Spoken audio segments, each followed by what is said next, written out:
चंदन का पेड़। सालों तक इसी तरह से अकेले रहने की वजह से चंदन अपने अकेलेपन से परेशान हो चुका था। उसे भी अब विचार आते थे कि उसके साथ भी कोई खड़ा हो या कम से कम उसका कोई दोस्त हो जिससे वो इतने बड़े जंगल में खुद को अकेला ना महसूस करे। एक दिन की बात है, उसने अपने से थोड़ी दूर खड़े पलाश के पेड़ से कहा, तुम तो दिखने में बहुत सुंदर हो, तुम्हारे कितने सुंदर फूल हैं। मुझे पता है तुम्हारे कई सारे दोस्त होंगे, लेकिन अगर तुम चाहो तो मैं तुम्हारा दोस्त बनना चाहता हूँ।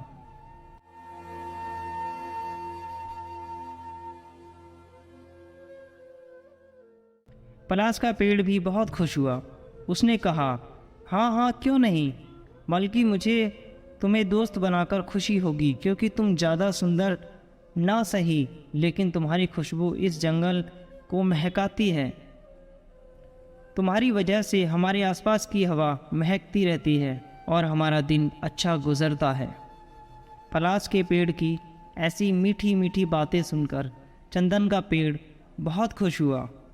उसे लगा कि वह अब अकेला नहीं रहेगा और पलाश उसका सच्चा दोस्त बन जाएगा। एक दिन की बात है कि एक लकड़हारा जंगल में घूम रहा था। वह लकड़ी काटकर अपने बच्चों का पालन पोषण करता था। लकड़हारा पलाश के पेड़ के पास खड़ा हो गया और बोलने लगा, आज मैं इसे काट कर ले जाऊंगा और अच्छा पैसा कमाऊंगा। ये सुनकर पलाश का पेड़ सोचने लगा, इसे कैसे रोकूं। पलाश ने लकड़हारे से कहा, तुम मुझे काटकर कितना पैसा कमा लोगे। लकड़हारे ने बोला, इतना कि मेरा 3 से 4 दिन का खर्चा चल जाएगा। पलाश ने लकड़हारे से कहा कि अगर मैं तुम्हें एक ऐसे पेड़ के बारे में बताऊं जिसकी लकड़ी बहुत कीमती है और वही बेचकर तुम अमीर हो जाओगे। यह सुनकर लकड़हारा भी खुश हो गया और उसने कहा, मुझे जल्दी बताओ कहाँ है वह पेड़, मैं तुम्हें नहीं काटूंगा, मुझे वही पेड़ चाहिए। लकड़हारा पलाश के पेड़ से विनती करने लगा। पलाश के पेड़ ने लकड़हारे को अपने सामने कुछ दूरी पर वही चंदन का पेड़ दिखाया जिससे उसने थोड़े दिनों पहले ही दोस्ती की थी। लकड़हारा तुरंत चंदन के पेड़ के पास गया और चंदन के पेड़ की बहुत सी डालियां काटकर ले गया। चंदन का पेड़ ये सब देखकर बहुत टूट गया था। चंदन का पेड़ पलाश की धोखेबाजी से काफ़ी दुखी हो गया। उसने सोचा कि उसने पलाश की सुंदरता देखकर उससे दोस्ती की, इससे अच्छा वह उसको भीतर से जानने के बाद दोस्ती करता तो अच्छा होता।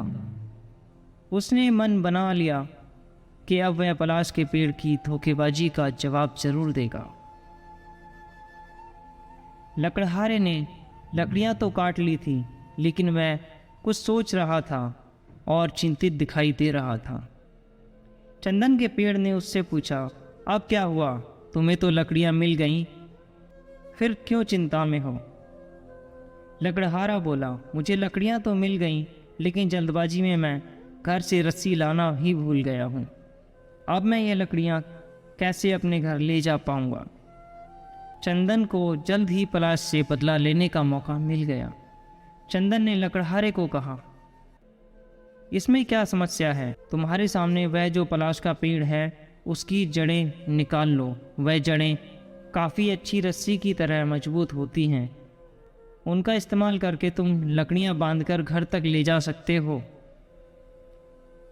लकड़हारा चंदन के पेड़ के दिए सुझाव से खुश हुआ और तुरंत पलाश के पेड़ को जड़ से उखाड़कर उसकी जड़ों को रस्सी की तरह इस्तेमाल करके लकड़ियों को बांधकर अपने घर लौट गया।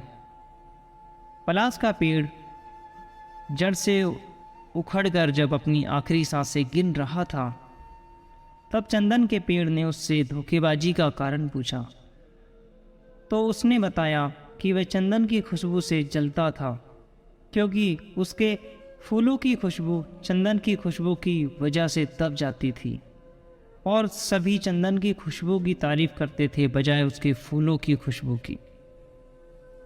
उस दिन से चंदन के पेड़ ने तय किया कि वह किसी को भी अच्छी तरह से जाने बगैर कभी दोस्ती नहीं करेगा।